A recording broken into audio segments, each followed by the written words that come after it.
What is up, everybody? Welcome back to the show. In this video, I want to talk about this lens from Panasonic that I've been using for the last 2 weeks that has literally just blown me away. This is one of 2 lenses that were lent to me by B&H, so thanks to them for lending these to use and then share with you guys about what I think on these. Now, right now, this is mounted to the little Panasonic GX850 that I talked about probably about a week ago on the show, and I've actually been really liking this setup. It looks a little silly with this huge lens on here, but it's very small still and compact. It's easy to hold, and it's kind of like a lens cap that you put on here that you can shoot 4K video on and get great stills with too. So when B&H sent this to me, I checked it out, and I am absolutely just amazed with this 12mm lens. I want to dive down and check it out, so let's do that. The Panasonic 12mm f1.4 is a micro four thirds system lens with a 24mm equivalent. So it is not super wide, but it is a wide angle lens. It features an aperture range that covers f1.4 to f16. It features 2 aspherical elements, 1 ED element, and 2 UED elements. It is weather-resistant construction and features a rounded 9-blade diaphragm. This is not a lightweight lens. It features all metal construction. It is fairly hefty, but when you consider there are 15 elements in 12 groups, this has a lot of glass in it. It's fairly straightforward and intuitive to use. You do have an aperture ring, which you can set to auto or select the aperture manually if you are in aperture priority mode, which is nice to be able to do from the lens. The kit lens does not allow you to do this. You have to do everything from the touchscreen. It also features a switch for autofocus versus manual focus, and you do have a focus by wire ring. One of the things that this lens is designed to do, and it does it really well, is shallow depth of field. So if you're the kind of photographer who likes to do portraits and you like to knock out your backgrounds into kind of this lush, blurry looking area, this lens is for you. It does this so well, in fact, impressively well for a micro four thirds system. Because of the size of the sensor, getting a shallow depth of field is more challenging than it is on something like a full frame sensor, but this lens, I mean, you wouldn't even know you're shooting on micro four thirds with this. It's really, really impressive. Also, low light becomes a bit of a non-issue because you've got such a wide aperture at 1.4. You can shoot in lower light and still retain fairly low ISO settings.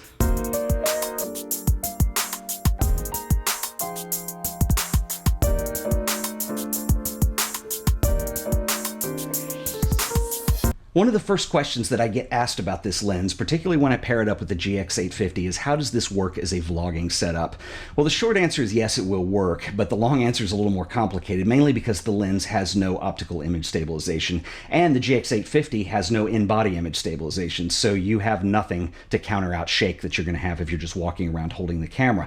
So a couple of workarounds that I've found for this is 1, use a tripod, and 2, if you want to walk around, I mean, it's not the most free thing in the world, but you can just stick it on the tripod, and one of the things that I do is just hold the tripod by the collar, and this helps reduce the shake greatly. Now, it's not the perfect solution because you are holding a tripod, but it will work, and this works considerably better than if I just use the lens on its own. So that is one downside to this lens, and this body for that matter, as a vlogging combination. One of the things that I do like about it, though, is that even at 12mm, this is a 24mm equivalent on a full-frame body, but this is micro four thirds, but it's still wide enough to be able to film yourself even with the crop factor when using 4K. So we're going to go out in the front for a second because I want to show you how well this performs outdoors and what you can do with that depth of field I was talking about. Okay, so this is almost kind of ridiculous. Right now, I am using shutter speed priority on here because I want my shutter speed to be 50 because I want a 180-degree shutter. I have a 3-stop neutral density filter, so let's take this all the way down to 1.4 and see what happens.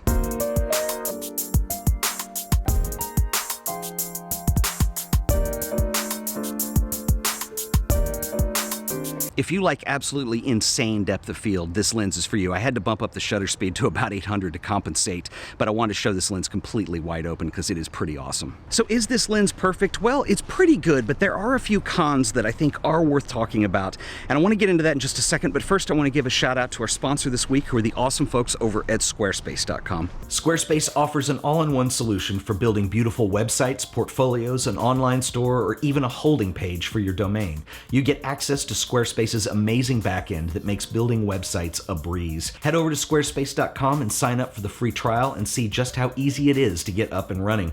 If you do decide that Squarespace is right for you, I can save you some money on your order. If you use offer code AOP on checkout, this will save you an additional 10% off your order. So once again, that offer code is AOP, and I want to give a special shout out and thanks to Squarespace for sponsoring another episode of The Art of Photography. The Panasonic 12mm f1.4 is not a cheap lens. lens, it is over $1,000. In fact, at the time I'm filming this, the street price for a new one is about $1,300 US. And so there's a couple different ways you can look at this. And when I first saw this lens, I thought, wow, that's really expensive. But I think also Panasonic have developed a reputation and a brand around giving you an enormous amount of bang for your buck with the cameras that they have. Everything has a touch screen. They provide 4K video. You get a lot for your money. That being said, in the Panasonic world, that is kind of a lot for a lens, I will say. However, I will say also this, that I have been lucky enough over my career to have worked with some really nice lenses. Some of them I've owned, some of them I've borrowed or rented to do on shoots. And I've used everything from Hasselblad to Zeiss. I'm filming on the Zeiss Batis 25mm right now that I really like. I've used Voigtlander lenses that were great, Nikon lenses, Fuji. Last summer I got to use the Canon Cine lenses. I will say that the image quality and the performance of that lens is in that echelon. Most of those lenses are at least twice as expensive as this, if not sometimes 5 times as expensive. Now, that could be argued, but my initial impressions after using this for a couple weeks is that it is in that echelon. And when you look at it that way, I still think it's an enormous value for your money. One of the things that I'm really looking forward to is when the GH5 comes out, is seeing how this lens performs on that camera. Right now, I've just been using it on the GX850, which is really cool for what it is, and it's really small, but I'm really interested to see it in something that's a little more robust in terms of the features that it offers. Now, there are some cons to this lens too, and I do want to at least say these because I think they are worth noting. First of all, as good as the autofocus is, and as good as the performance is, and as good as the depth of field looks on here, it does not have optical image stabilization, and that could be a deal for some people. Now, I think there's two things at play here. One, Panasonic are building in-body image stabilization in with a lot of their cameras, and because it's technically a wide-angle lens, I think for still shooting, it's not going to be a big problem in terms of camera shake. I would like to have it in here for shooting video, though, and so that's a small gripe.